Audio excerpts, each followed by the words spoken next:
Hello there, YouTube. It's your best friend in the whole wide world, B3, back with another kicking, you guessed it, action figure review. Today's review is over another DC McFarlane figure. I know it's what we reviewed last time, but it's what I feel like making a video on. This is an Elseworlds figure, and a pretty cool one at that.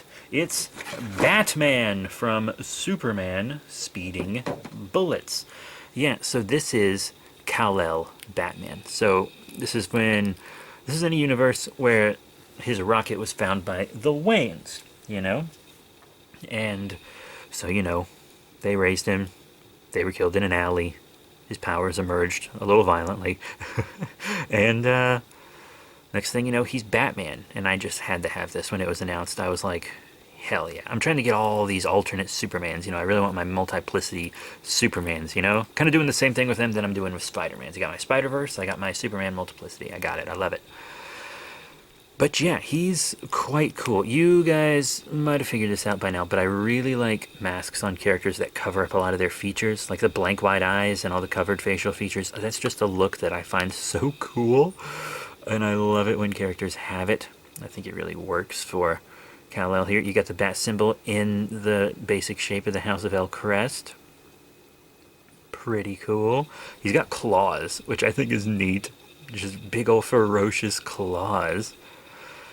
And he's also got a really cool cape sculpt. I don't think this is a cape I've seen on a McFarlane figure before, which is really nice. It's a very creepy looking cape. I really like it.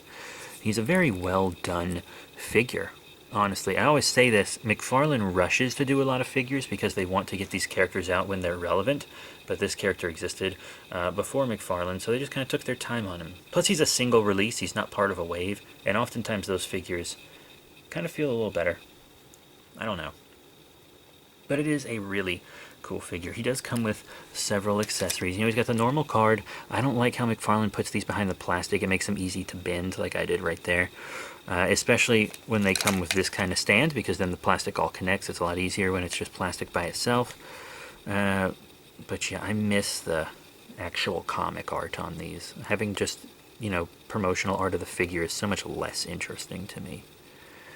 But oh well, I'll live. I don't get these for the cards, And he's got one of these cool McFarlane flight stands that I really like. You can keep this off of it so that it's just a normal, clear DC stand if you'd like. I like the DC branding. You got the peg hole, and he does have peg holes, of course. But you can just slot this in here. It articulates. It's clear. Hold on. There we go. And this stays clamped when you clamp it. They're really good stands. I'm not going to put it together. I already have one together. And I don't want to have 1,000 of these out. So I'm just going to put it in his little accessory baggie for him. And his actual accessories are these two fist hands. So you can replace his claw hands with fist hands if you want. I'm having trouble deciding exactly how I want to display this guy, because I love the claw hand look. I display a lot of my figures with claw hands,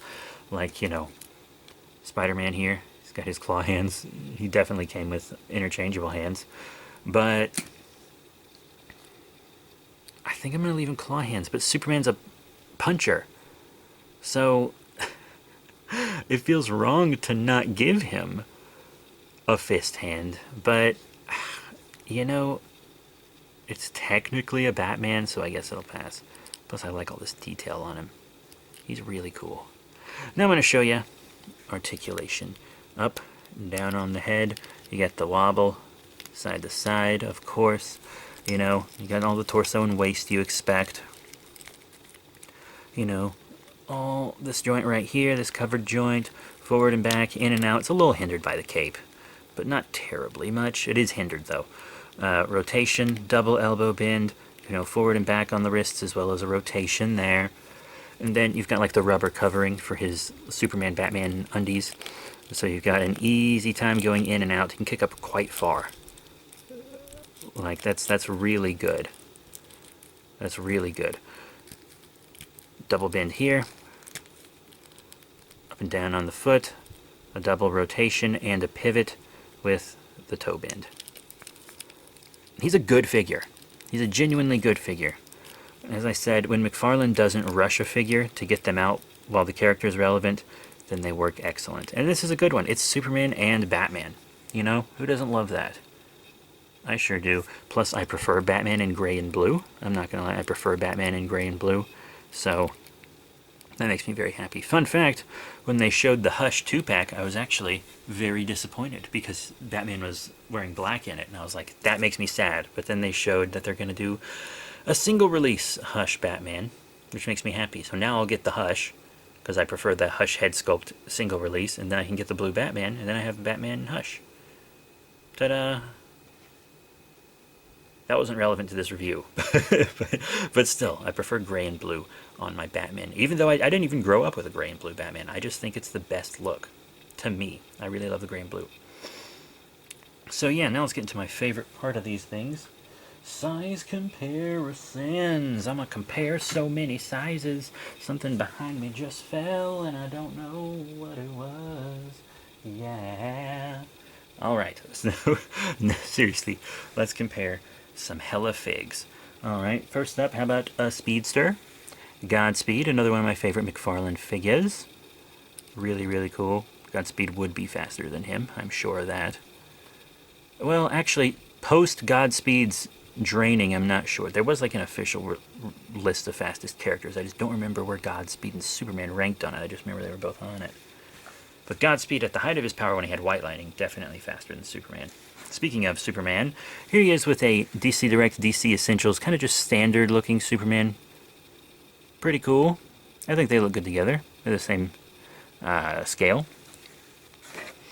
And another Superman character. Here is the Sinestro Corps Cyborg Superman, who is just straight up too small. He's a Mattel figure from DC Universe Classics, so they're not made in the same scale. So it's fine that they don't scale together, because they weren't designed to. Honestly, as long as he scales with his own line, McFarlane DC Multiverse, which he does, then that's a win, you know? That's 100% a win.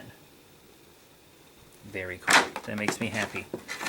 Anyways, I also want to show him with one more figure. This was the last review I did, not just the last DC review, but the last figure review I did, I believe. The Dark Flash from Speed Metal. So I wanted to show him with the one I just reviewed. They're both fairly recent figures. Very, very cool. Glad to have them. And that's it for this review. Thank you all very much. My only real complaint is that the card should be comic art and that these get hindered a little right on the shoulders. But that's it. Everything else is pretty dope. So that's it. Thank you all once again for your support. Remember to rate, comment, subscribe. Check out all the cool links in the description below. Facebook, Twitter, etc. I do have more DC and Marvel figures to review, as well as more dinosaurs and kaiju. I got Godzilla and Ultraman, Power Rangers and Super Sentai. I got Kamen Rider and Spawn. I got to review all kinds of stuff. So that's it. Thank you all once again. I'll see you all next time. Bye for now.